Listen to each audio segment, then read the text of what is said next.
no reason for this. Outrage and pain after a shooting spree left 3 people dead at a Jewish community center and retirement complex.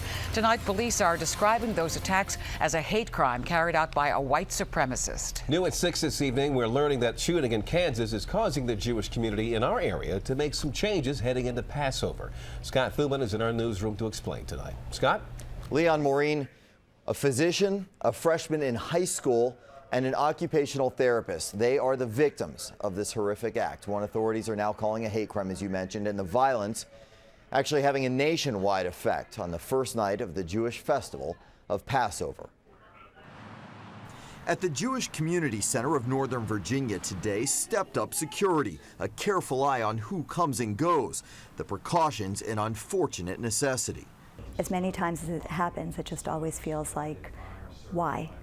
The apparent hate crime in Kansas City prompting the increased patrols throughout the already vigilant D.C. area.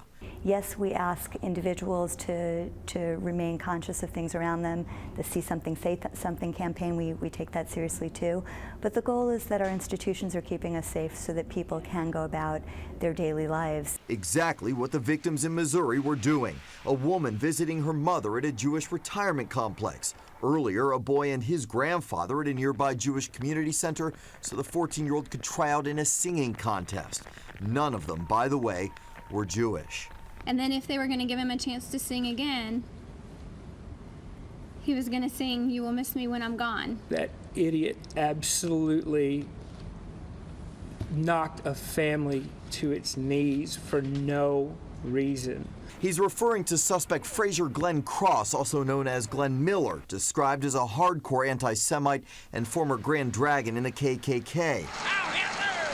President Obama today at an annual prayer breakfast. No one should ever have to fear for their safety when they go to pray. The alleged shooter was said to have posted frequently on an anti-Semitic website and did so as recently as Saturday, calling for genocide against Jews. He could appear in court tomorrow. Maureen. Thank you, Scott. The accused gunman in those attacks has ties to racist and anti-Semitic groups dating back decades. Frazier Glenn Cross, also known as Frazier Glenn Miller, founded the Carolina Knights of the Ku Klux Klan in the 1980s. He also founded the white supremacist group called the White Patriot Party. In 1987, Cross was accused of running a paramilitary camp and was the subject of a nationwide manhunt. He ran for the U.S. House in 2006 and the U.S. Senate in 2010, both times on a white supremacist platform.